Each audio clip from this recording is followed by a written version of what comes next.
Good morning. Pakibati ang katabi. Sabi mo sa kanila, good morning sa'yo. Yan, mag-speak tayo ng blessing sa kanila. More blessing, Lord, in Jesus' name. Bago ko i-share yung word, may gusto kong... Sino nga pala dito ang naka-attend ng day 1 natin to day 6? Yun si Tita Bet talaga. Taas na taas yung kamay, Sa mga di naka-attend, huwag kayo mag-alala dahil meron tayong recording yan sa Facebook page natin. So, feel free to visit yung ating Facebook page para pakinggan natin yung mga topic na nabahagi sa atin ng ating mga speakers, ng ating mga pastors itong mga nakaraang araw. Okay? Grabe yung mga word, mga dream ni Lord. Grabe yung pag-purify ni Lord throughout the week. Pero before natin pag-usapan ng ating topic at ma-break ang fast, sino ang excited sa breaking ng fasting ngayon? Excited na ba ulit uminom ng Coke? O excited na ba uminom ng kape? Magmatamis, kumain, ano pa ba, magkape, yan, social media, television, games. Excited na ba? Ako excited na ako magkape. Pero thank you Lord kasi di na sumakit yung ulo ko. Last time na nag-prayer and fasting tayo, sumakit yung ulo ko kasi nga nag-stop ako ng caffeine. Ay nako, buti ngayon hindi na. At least nakakaya na ng katawan. Mawala ang kape. Ayun nga, ito na nga. Bago tayo mag-start, may gusto kong i-share sa inyo. Sa U-Bible, verse of the day. Sino familiar dun? Verse of the day ng U-Bible. Diba? Meron kasi yung option na parang magno-notify siya daily sa'yo. Diba? To remind you. Magbibigay siya ng Bible verse. Ayan. Meron din mga topics doon na daily. Pwede mong basahin. Ganyan. Pero yung verse of the day today, ngayong Sunday mismo, ay Ephesians 2 verse 10. Sobrang nagandahan ako dito kasi nakatranslate siya sa The Passion Translation na version. So nag-notify siya sa akin at nabasa ko, sabi dito, we have become His poetry and recreated people that will fulfill the destiny He has given each of us. So each of us merong destiny. For we are joined to Jesus, the Anointed One. Sinong join kay Jesus? Ako po, Lord. Even before we were born, even though before na tayo hindi pa pinapanganak or pinanganak na, we were joined kay Jesus. God, ito pinakamaganda. Makinig. God planned in advance our destiny and the good works we would do to fulfill it. Again, God planned in advance our destiny. So yung destiny daw natin, yung calling natin, yung trabaho natin, yung sa pag-aaral natin, we were destined at planado na yun ni Lord. Planado yun lahat ni Lord. At ito pang maganda. And the good works, ibig sabihin lahat daw ng mga bagay na mabubuti, na gagawin pa lang natin in the future, planado ni Lord. The good works we would do to fulfill it. Lahat ng good works para lang ma-fulfill yung destiny na binigay sa atin ni Lord, planado ni Lord. So, ibig sabihin, lahat ng bad choices na ginawa natin, hindi yun plan ni Lord. Isa sa na-realize ko, habang binabasa ko ito, all the good works na gagawin natin para ma-fulfill yung destiny, planado pala ni Lord. So, ibig sabihin, Lord, yung mga bad decisions ko, although alam ni Lord, itong mga bad choices and decisions na gagawin natin in our lives, hindi yun plan ni Lord to fulfill your destiny. Kung nagkaroon man tayo ng mga choices, bad decisions sa buhay natin, ang plano ni Lord is to reroute you para mapunta ka ulit sa right path. At yung ginagawa natin na prayer and fasting these past few days, no? Itong day 1 to day 6 and today's day 7, rerouting ni Lord to purify us. Rerouting ni Lord. Kasi kung tayo po ay mag-ask kay Lord at magde-declare kay Lord sa buhay natin ng purity, and then still, we fall short at nagkakasala tayo dahil sa mga bad choices and bad decisions natin, then mahihirapan tayo i-sustain ang purity. Sino na dito nakapag-share ng word tapos nung kinaumagahan may nagawa kang kasalanan? Ang hirap mag-share ng word, no? Opo. Lakas ng opo niya, no? Halatang may naranasan na. Ako din, naranasan ko yun. Even before I'm standing sa pulpit, sharing the word of the Lord, and yet, on hindsight, may kasalanan ako, may nagagawa akong decisions na mali. Ang hirap mag-share. Sa totoo lang. Sa totoosin lang. Ang hirap mag-share. Tapos maririnig mo, Pastor, salamat po sa word nyo, na-bless ako. Naku po, kung alam mo lang pinagdaanan ko bago ako makagawa ng sermon na ito, tapos sasabihin mo, na-bless ka. Kung alam mo lang, grace ni Lord yun.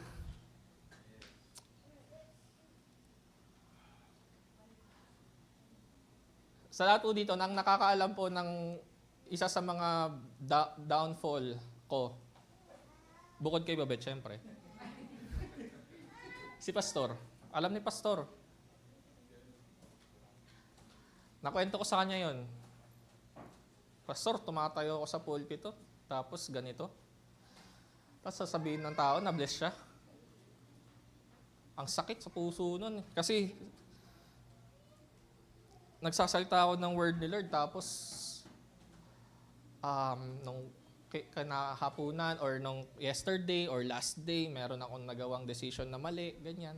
May choices akong nagawang mali. Pero yun nga si Lord may rerouting na gagawin to purify us para mapunta ka sa right path. Kaya yung mga good works na gagawin natin in the future to fulfill our destiny, plan yun ni Lord, okay? Kaya, starting today, as we break our fasting. Oy, good morning pala sa mga online natin. Hello po, good morning sa mga nasa online service natin at sa mga manonood ng replay. Good morning, good afternoon, and good evening po sa inyo. Ayun. So, starting today, dahil nga, yun nga, napakinggan natin at iba't ibang topic about purity nitong day 1 natin up to day 6. The question is, paano tayo magko-continue? Matatapos lang ba ang pagiging pure after this prayer and fasting? Paano bukas? Balik na sa dati.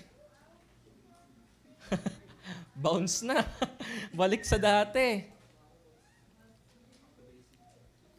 Kaya ang topic po natin ay a daily walk in purity. Ang pagiging pure is a daily lifestyle.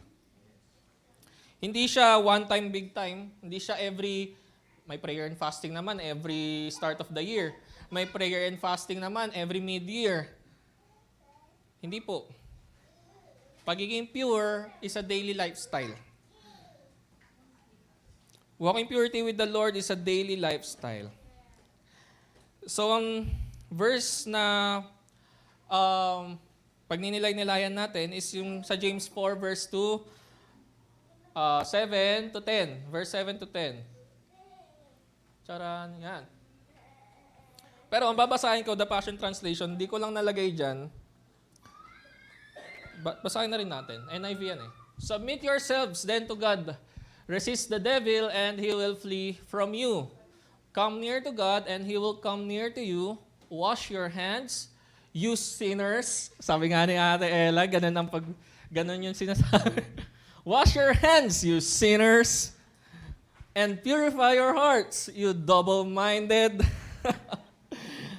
Grieve, mourn, and wail. Change your laughter to mourning and your joy to gloom. Humble yourselves before the Lord, and He will lift you up. Sabi sa the Passion Translation, verse 7, so then surrender to God. Stand up to the devil and resist him, and he will flee from agony, in agony. Move your heart closer and closer to God. Sino gusto nun?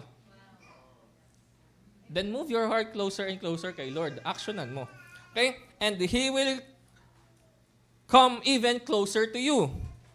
But make sure you cleanse your life, you sinners, and keep your heart pure and stop doubting. Verse 9, feel the pain of your sin. Be sorrowful and weep. Let your joking around be turned into mourning and your joy into deep humiliation.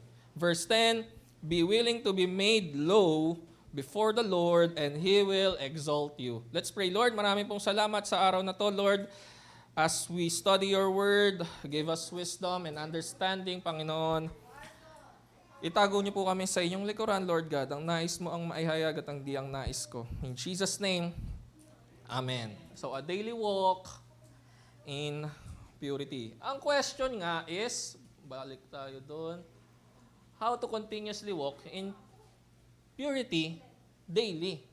Paano tayo ngayon, dahil natapos na ang prayer and fasting, wala nang magla-live every 8 p.m. to 9 p.m. starting tomorrow, wala na tayong aabangan ng mga pastor, wala na tayong aabangan ng mga intercessors para mag-pray sa atin, sa mga prayer points natin. Paano tayo ngayon lalakad starting tomorrow? Or let's say starting today as we break the fast. Paano na tayo ngayon lalakad ng impurity? Okay? So, sino gusto malaman kung paano maglakad in purity continuously? Sino? And daily. So, if you want to continuously walk in purity, bakit pa mabalik dun? And number 1 is choose to surrender your life daily. Again, going back sa introduction ko, all the decisions and choices that we are making or will make, no, sa buhay natin, at ito ay good works. Plan ni Lord yun. Okay? So, lahat ng choices na dapat gawin natin to fulfill our destiny, plan ni Lord yun. Ngayon, kung plan ni Lord sa'yo is to become pure, no? Then, kailangan natin piliin at na maglakad tayo in purity. At kung paano ngayon, surrender your life kay Lord daily. Piliin mong isurrender ang buhay mo kay Lord daily. Hindi lang po, magandang example yung nangyari kanina kay Ate Zai. Ate Zai. No, nag-commit siya, tinanggap niya si Lord Jesus as her Lord and Savior. One time lang ba yun? Hindi, di ba? So starting today, up until kung kailan siya plan ni Lord kunin, at kapag nire-recommit niya ang life niya kay Lord daily, then he will be saved. Or she will be saved. Kasi po ang salvation naman natin, hindi siya one time, big time. Hindi tayo, kapag katinanggap mo si Jesus today, tapos gumawa ka ng kasalanan the following day.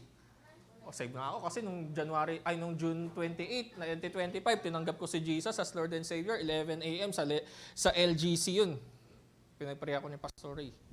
Kaso nga lang, hindi ka namumuhay ng may kabanalan. Hindi ka namumuhay in purity. Kaya mahalaga po na isurrender natin daily ang buhay natin kay Lord. Recommit, kumbaga. Tinanggap po si Lord, tomorrow tanggapin mo si Lord as Lord and Savior. Sabi sa verse 7, submit yourselves then to God. Submit, surrender, offer your lives kay Lord. Ito po isa sa mga pwedeng makatulong sa atin to remain pure. Kasi kapag aware ka na tinatanggap mo si Jesus bilang Lord and Savior mo every day, alam mo yung tama at mali. Alam mo yung tama at mali na choices and decisions na gagawin mo. Mapapanatili ka nitong pure. Busilak. Tama ba? Tagalog ng pure po, busilak. Sabi sa Romans 6:13 ng The Passion Translation, or NIV na lang. Romans 6:13, do not offer any part of yourself to sin as an instrument of wickedness. Wag daw natin i-offer ang any part of our body. Our eyes, our ears, our nose, mouth, our tongue, our hands, or feet natin. Do not offer it sa sin as an instrument of wickedness. But rather, offer yourselves to God as those who have been brought from death to life, and offer every part of yourself to Him as an instrument of righteousness. So offer mo yung life mo kay Lord again. No? Itong Lord, itong kamay ko, I offer this to you. Lahat ng gagawin ng kamay ko, Panginoon, ay para lang sa iyong kapurian. Lahat ng sasabihin ko, Lord, mag-i-speak ako ng life. Lahat ng nakikita ko, Lord, mag-i-speak din ako ng life. No, i-offer natin yung whole body natin kay Lord. Hindi lang every Sunday. Hindi lang po tuwing prayer night or supernatural night. In-offer natin ang lives natin kay Lord. So every day, daily po ito. Amen? So ito yung number 1, surrender or choose to surrender your life daily. So number 2, if you want to continuously walk in purity, ano yung next is choose to stand up in spiritual warfare daily. Ito po, mahalaga to, no? Wag natin kakalimutan na ang buhay natin, ganito po, kapag ikaw ay Kristiyano at aware ka sa nangyayari spiritually, no? Spiritually sensitive ka, alam mo na may nangyayari in the spirit. May it be good or bad.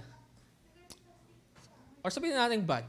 Alam mo, in the hindsight or sa likod nito, mayroong evil spirit na nagko-control dyan.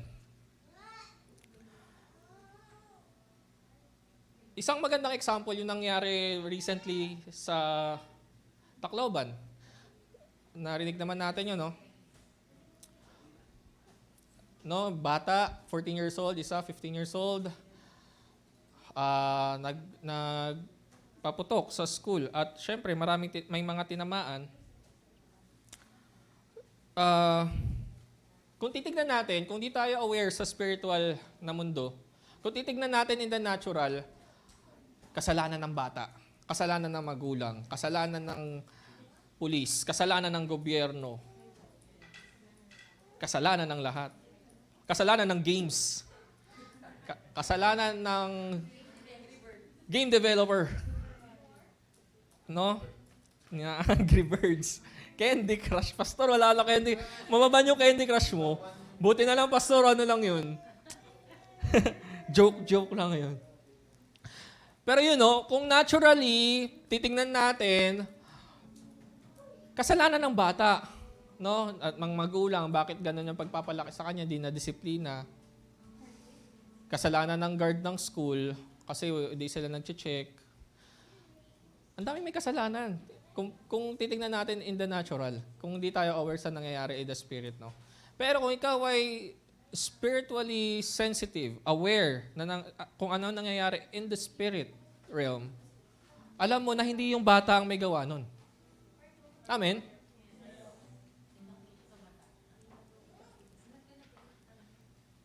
Kung titignan lang natin gamit ang physical eyes natin, kita na bata ang gumawa. Pero if your eyes, spiritual eyes are open, kitang-kita mo kung ano yung nagko-control sa bata. May spirit of violence, may spirit of death.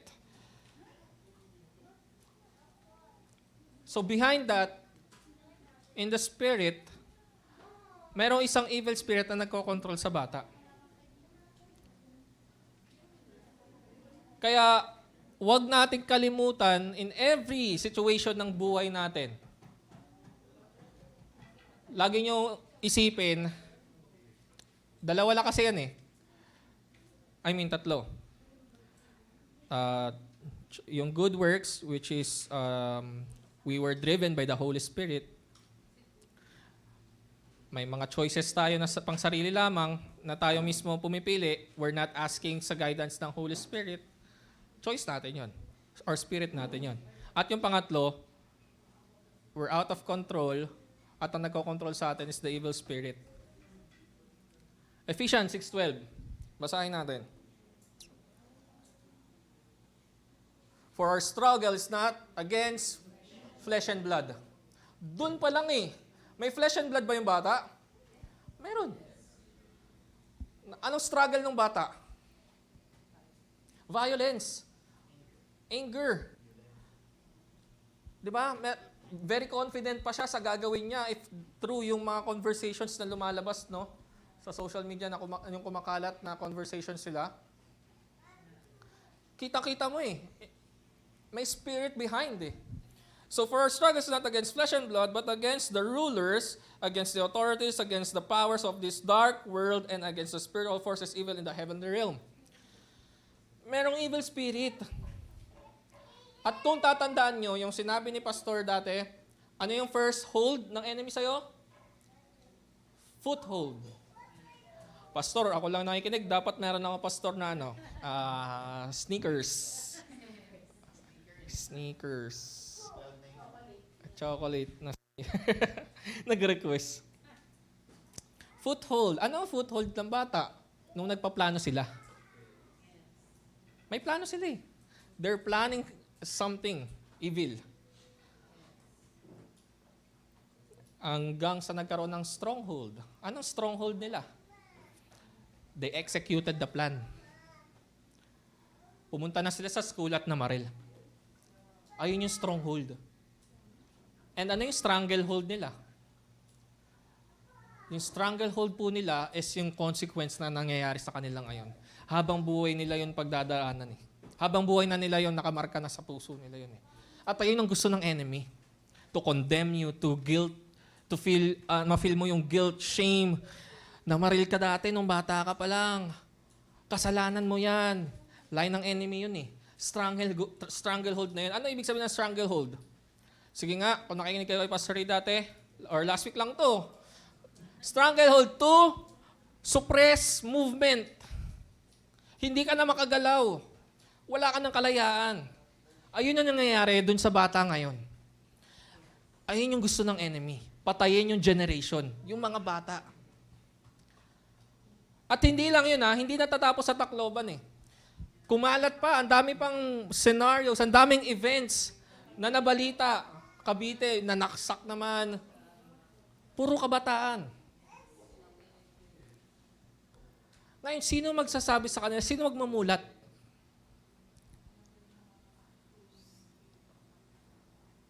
Merong spirit behind na nagko-control sa kanila. Kaya tayo, bilang isang Kristiyano, na alam natin ang nangyayari in the spirit, kailangan alam natin to choose how to stand in spiritual warfare. Hindi lang si pastor, hindi lang si Ate Ella, hindi lang yung mga leaders natin ang nag-pray for deliverance or nag-spiritual warfare. Pag sinabi kasing deliverance, ang kinakatakutan ng karamihan, sa field ka agad yan. Dapat may pupuntahan tayong inaalihan. Hindi po. Kapag sinabing deliverance, pwede yan in your quiet time. Ipag-pray mo na, Lord, kung may galit ako, tanggalin mo, Lord. Lord, nagkasagutan kami ng parents ko. Lord, yung conflict between me and my parents, Panginoon, tanggalin mo, pinuputol ko in Jesus' name. I declare restoration in Jesus' name. Yung deliverance is rebuking the evil spirit behind in our lives. Hindi lang po yan basta, deliverance, kailangan may inaalihan. Kailangan may pagpe-pray na bahay kasi haunted house eh. Hindi. Pwede natin gawin yung deliverance sa buhay natin. Sa buhay natin. Or even kapag for example, na naginip ka, napanaginipan mo yung isang specific person. Kaso hindi ko ka-close yan eh. Pero sa panaginip mo, may umaatake sa kanya. Let's say, hinahabol siya sa panaginip mo, hinahabol siya.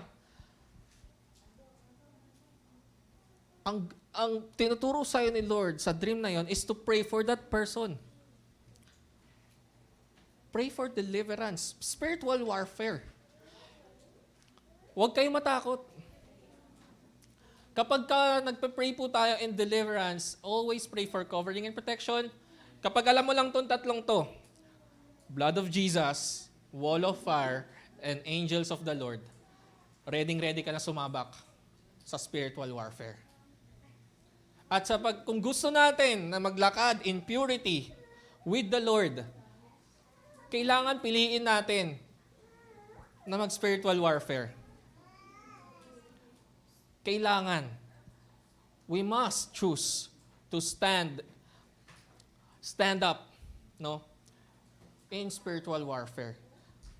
Sabi dito sa James 4:7b, you resist the devil and he will flee from you. Kung di tayo magre-resist, hindi yan lalayo. Remember, the enemy is like a prowling lion looking for someone to devour. Kaya naghihintay lang yan. Yung nangyari sa Tacloban, hinihintay lang niya na umagri itong bata na to sa gagawin nilang plano.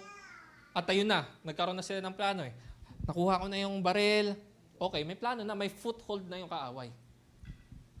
Kaya po kapag meron tayong mga gantong scenario like lies of the enemy, or bad things na naiisip natin, hindi yan galing kay Lord. Alam na natin kaagad yan, sa kaaway yan. Kaya doon pa lang, resist mo na kaagad. Para mag-flee. He will flee from you. Ang ganda na sinabi ng TPT, ng The Passion Translation, sabi niya, stand up to the devil and resist him, and he will flee in agony. Ano ang agony? Yung parang, alam mo yung hirap na hirap? Yung parang pinaparusahan? Ayun yung agony. Yung ang sakit-sakit. So kapag tayo daw nag-resist tayo sa gawa ng kaaway, ng evil spirit, he will flee. Not just flee, but flee in agony. Masakit sa kanya. Nasasaktan siya. Yung pagpray mo nga lang yung may inaalihan eh. I pierce you now with the sword of God. Aray ko. Gumagano yung evil spirit eh. Agay. Di ba? Naririnig natin yung mga testimony ng mga nagde-deliverance. I burn your tongue right now ng sulfur of God. Ang init, naiinitan, nararamdaman ng evil spirit eh. So kapag niresist natin yung devil, he will flee in agony. Masasaktan yan. Nasakit sa kanya. Bakit? Kasi hindi mo siya tinatanggap eh. May Holy Spirit ka. You have Jesus in your life. Ayaw ng kaaway niya yon. Ayaw ng kaaway yon sa buhay mo. Kaya choose to stand up in spiritual warfare daily. Alam niyo, kung kinakailangan na magtagal tayo sa puntos na ito, gagawin ko. Lahat ng spiritual weapons nilatag na sa atin ni Lord. Binigay na sa atin ni Lord. Yung spiritual armor, inintroduce sa atin ni Lord. Para pag sumabak tayo sa gera, hindi po sa gera ng physical sumabak tayo in warfare with the enemy. Ready tayo, prepared tayo. Paano kapag ang isa sa I'm not saying na mangyayari ito, pero what if? What if lang? Let's say your classmate or your office mate or a member of your family na-demonize. Anong gagawin mo? A, tatawag kay Pastor Ray. B, magchat-chat kay Ate Ella.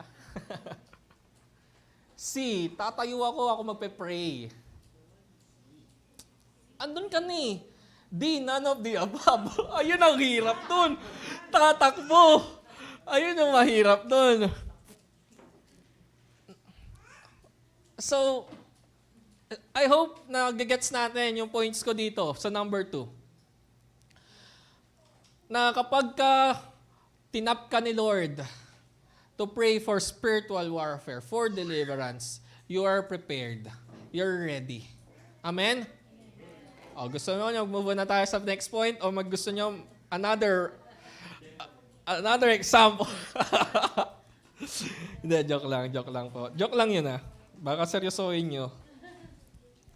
So, ayun yung number 2 natin. Choose to stand up in spiritual warfare daily if you want to continuously walk in purity.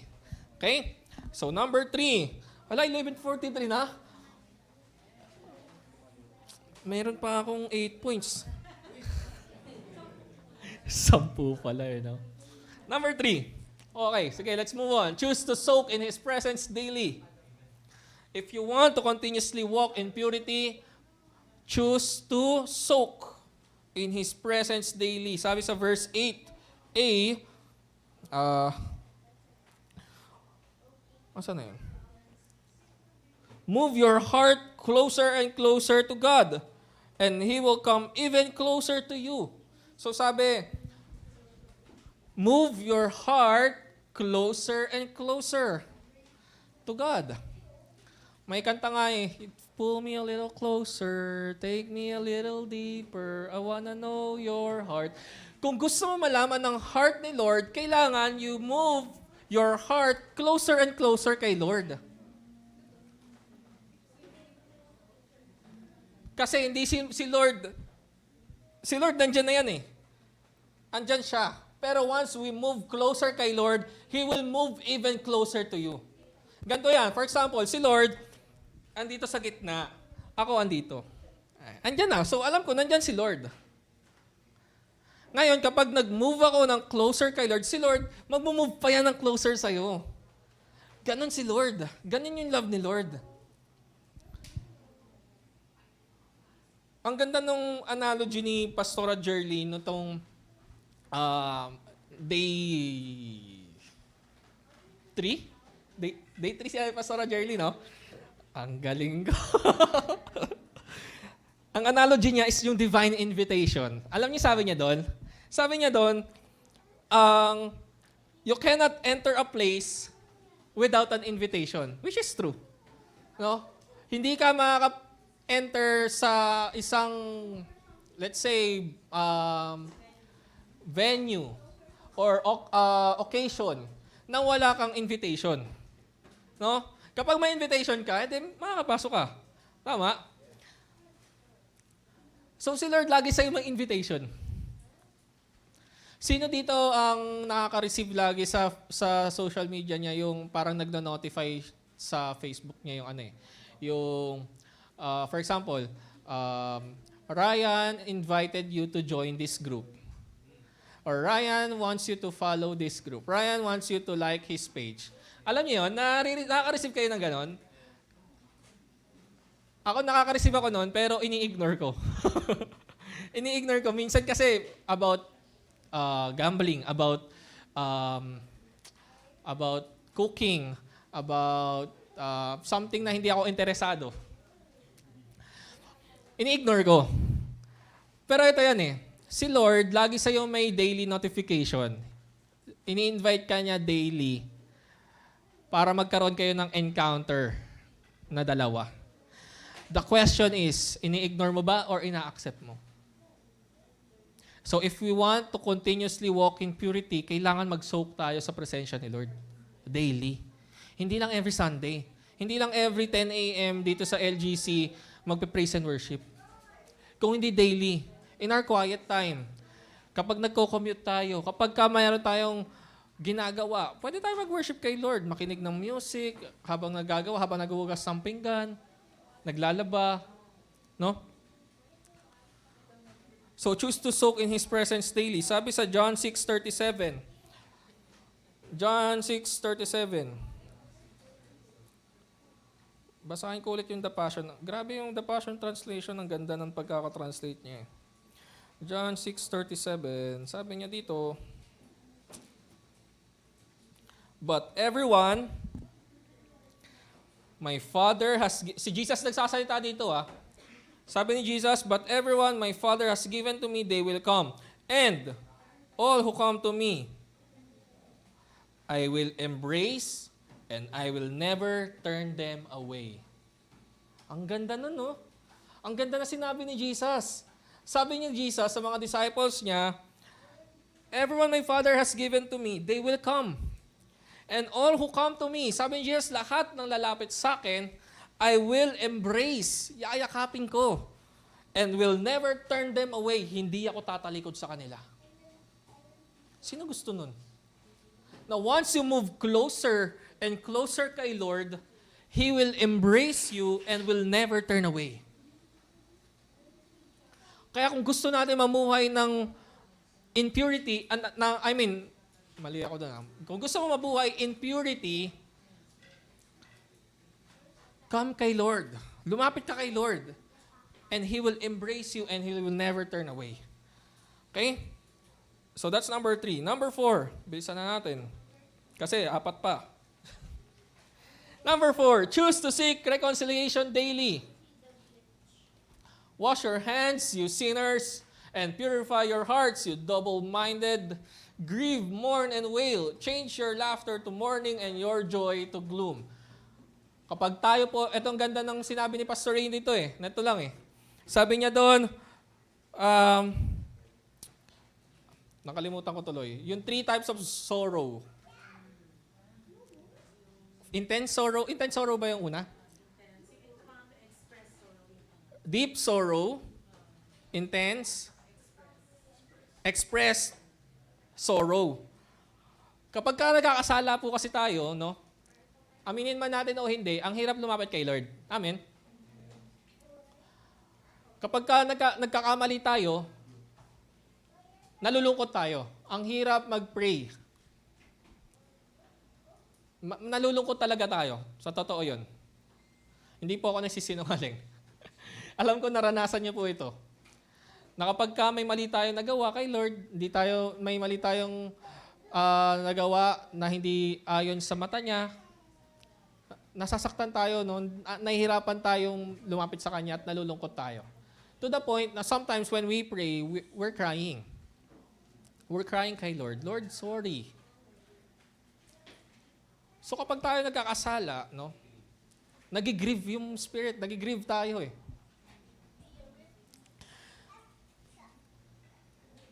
Kaya sinasabi dito ni Lord is to seek reconciliation. Kasi kapag ka nagkakasala tayo, nandun nangyayari yung separation. Kapag ka nagkakasala tayo, yung relationship natin with the Lord, nase-separate tayo sa Kanya Yung nangyari kila Adam and Eve, di ba? Kasama nila si Lord Pero dahil may kasalanan na gawa, na-separate sila kay Lord. Na-separate sila sa presence ni Lord.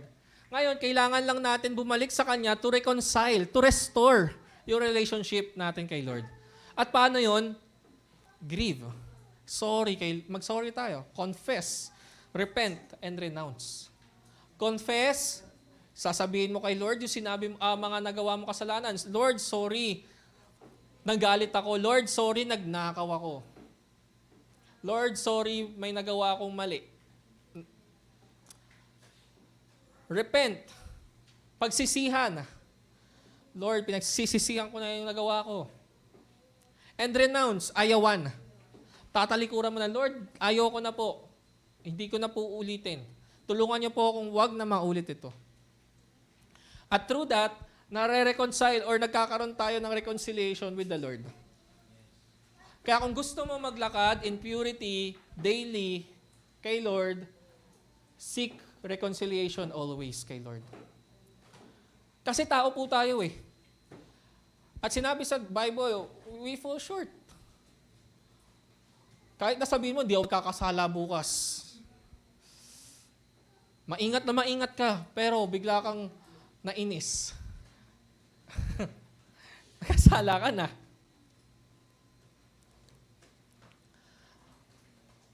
Kasi hindi tayo perfecto Daily yan. Hindi ko ina-encourage na magkaroon tayo ng kasalanan daily. Ang sinasabi ko po ay we're prone sa sin talaga. Dahil hindi tayo perfect. Si Lord lang ang perfect. Pero one thing is for sure, once nagkasala tayo at lumapit tayo kay Lord, there's a reconciliation. magkakaroon ng reconciliation, yung friendship nyo ni Lord, yung relationship nyo ni Lord. Kaya choose to seek reconciliation daily. Kung gusto po natin maglakad in purity, lagi tayong saliksikin. Lagi natin saliksikin si Lord. Okay? Psalms 51 verse 10 to 12. Ito yung prayer ni David nung time na nagkaroon siya ng kasalanan. Ano yung kasalanan ni David? Peeping. Foothold niya yun eh. Stronghold, may action na siya nagawa. Kay Bathsheba. Nagbat kasi. Ano nang stranglehold ni David? Pinagsisihan niya, hindi siya lumaban eh. Namatay or may ginawa siyang murder. Inutusan niya eh. Na ilagay sa front line yung asawa ni Bathsheba. Ayun na yung stranglehold niya. May nagawa na siyang murder. Ito yung prayer niya. Create in me a pure heart, O God, and renew a steadfast spirit within me. Madalas doon tayo nag-i-stop. Pero pag binasa natin yung susunod na verse 11, do not cast me from your presence or take your Holy Spirit from me. Sabi ni David, Lord, wag mo akong alisin sa presensya mo. Or wag mong alisin si Holy Spirit sa buhay ko. Ang ganda ng prayer ni David, no? Hindi lang siya nanghingi ng pure heart, ng steadfast spirit, kung hindi, ang dalangin niya, Lord, wag mo akong alisin sa presensya mo. Wag niyo pong alisin ang Holy Spirit sa akin. At ito pa, restore to me the joy of your salvation. In His salvation, there is joy. Nawala yung salvation kay David eh. Bakit? Kasi nga may nagawa siyang kasalanan. Ngayon, restore to me the salvation, the joy of my salvation, Lord, or your salvation. At sinabi niya dito, grant me a willing spirit to sustain me. Alam niyo yung willing spirit, ang kaibahan ng steadfast spirit sa willing spirit? Ang prayer ni David, steadfast spirit, magkaroon siya ng steadfast spirit to the point na hindi niya gagawin yung kasalanan niya ulit. Ngayon, dahil alam, ang dali lang i-pray yun, no? Madali lang i-pray yun na, Lord, hindi ko na gagawin yung kasalanan na ito. Magkaroon ka lang ng steadfast spirit, no? Kaso nga lang, alam ni David na nasa world siya eh. Nasa mundo siya eh. Magkakaroon siya ng kasalanan at magkakaroon siya ng kasalanan. Kaya isa sa sinabi niya ulit kay Lord, grant me a willing spirit. Willing spirit, ibig sabihin, you're willing to do yung mga bagay na ayon kay Lord. At iwan yung mga hindi ayon kay Lord. Willingly. Kaya kung ikaw may nagpe-pray ka ng steadfast spirit, you're steadfast. Firm. You're firm, standing, your faith kay Lord. Kaya lang andyan yung line ng kaaway. Kailangan mo ng willing spirit. You're willing to resist the devil. You're willing not to take the temptation. Ngayon, will it be our prayer too na maging steadfast spirit lang tayo and wala tayong willing spirit? Huwag natin kalimutan na steadfast spirit ang hiningi ni David. At the same time, grant me a willing spirit to sustain me.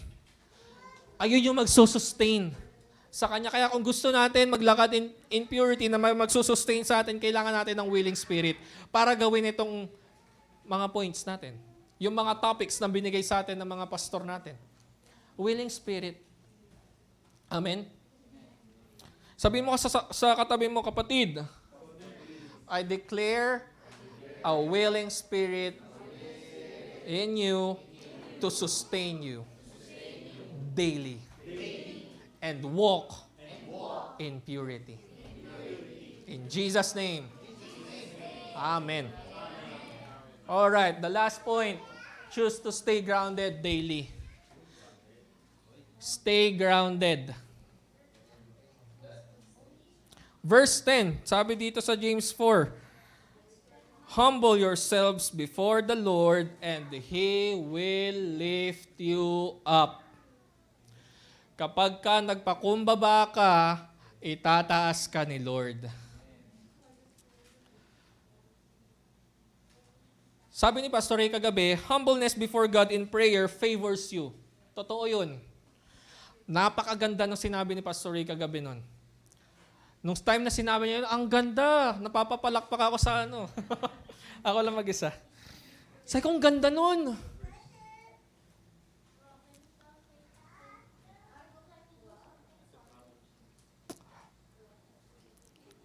Sabi sa Proverbs 3:34, He mocks proud mockers but shows favor to humble and oppressed.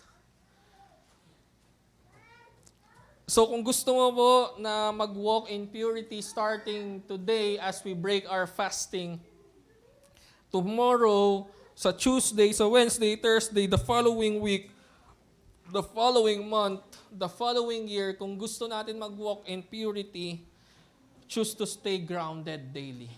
Humble yourself kay Lord.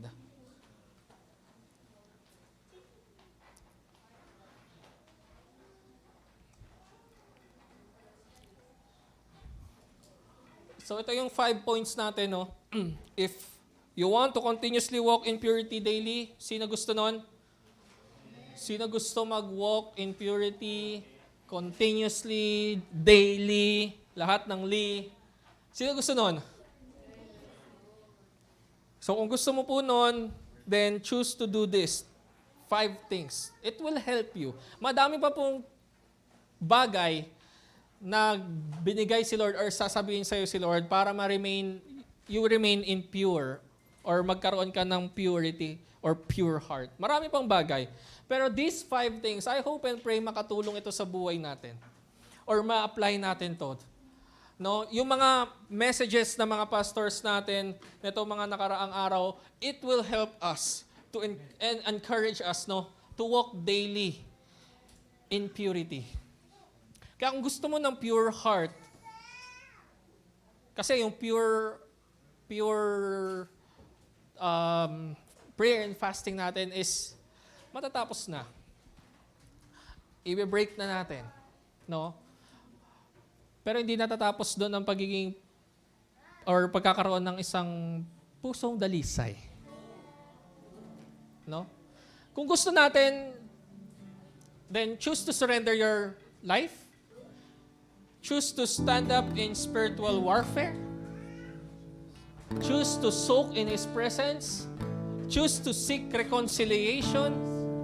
And choose to stay grounded daily.